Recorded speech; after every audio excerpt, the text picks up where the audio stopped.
So well-being is the first thing. I was recently speaking at a Salesforce conference in San Francisco, and they were presenting a new cloud platform, and they were very proudly telling us that it has a 99.9% uptime.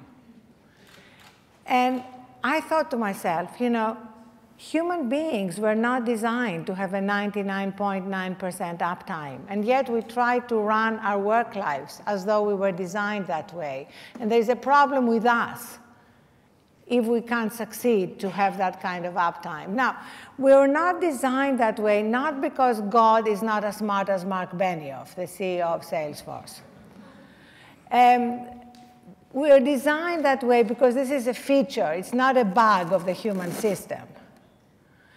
And in fact, if you think of the whole metaphor of the creation, you know, God created heaven and earth. It took him 6 days, and then he took a day off. You know, it's not because he couldn't really keep working. I mean, after all, he's omnipresent and omnipotent and omnipowerful and everything, so surely he could have gone on, but it was really a metaphor. And so the Shabbat, the whole digital detox idea, which is now coming back in Silicon Valley, has an incredible sort of foundation in human nature. And what we are beginning to discover through the incredible scientific findings, the work of Mark Williams has been so instrumental in this, is that, in fact, periods of renewal are performance enhancement tools. There is no trade-off between renewal and being good at our job. But also, if we go back to the question of what is a good life, at some point, we realize that we are more than our jobs. You know, our work has become to dominate everything, as though that's what defines us. And one of the most interesting debates we're having among millennials is the fact that they don't choose the kind of jobs that we would have necessarily chosen as being the ones that will take us down that path of money and power, because they're defined by other values. So one more thing about well-being, which is that right now we take better care of our smartphones than we take care of ourselves. I think you probably know approximately how much battery remains at the moment on your phones. But in fact, you get an alert, right? I mean, on my iPhone, I get this red light below 20% battery remaining. By about 13%, I get anxious, and I look around for the recharging shrine, lest anything terrible might happen to my precious smartphone. We don't give ourselves time to reconnect with ourselves, disconnect from our technologies, and reconnect with our wisdom. It's very hard to make great decisions. And in fact, it's very hard to be truly creative.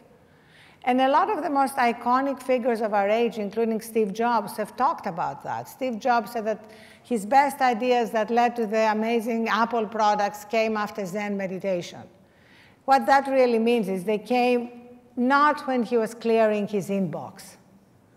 And I think the people who will win the future, while the rest of us are frantically bailing out water from a leaking boat, which is what cleaning up our inboxes is, are the people who can stay alone in a room. In fact, there was a fascinating experiment that just came out by Harvard and the University of Virginia. They put men and women separately, just one at a time in a room, and they offered them the choice of either being alone for 15 minutes or getting electric shock. And 67% of men chose electric shock. I'm happy to say that only 25% of women chose electric shock. But the bottom line is we are becoming less and less capable to be silent, to be alone with ourselves, and as a result, it's becoming harder and harder to access our own wisdom. The third pillar is wonder.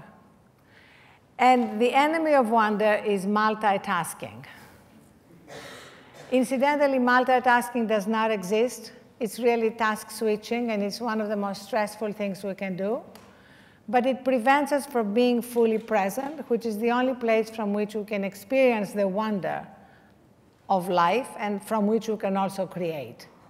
And I remember when I stopped walking around New York, either texting or being on my phone all the time, I started noticing things that I had completely missed. Like I remember asking a friend that I was walking with about this amazing building near my apartment. I said, when did this go up? And she said, 1890.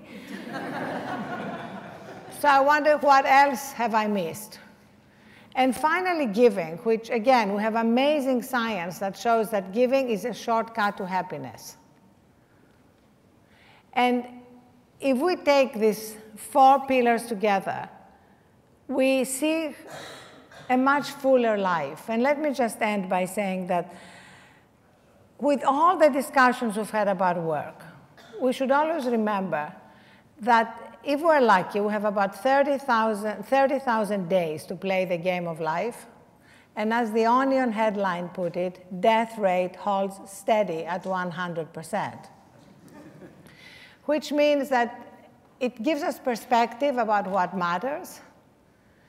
And if you've been to a memorial recently, you know that our eulogies have very little to do with our LinkedIn profiles. Have you ever heard anybody say in a eulogy, you know, Jane was amazing, she increased market share by 1/3. So I think it's a great idea, as we are having this very important debate about work, to put it in the larger perspective of life and values and what ultimately matters.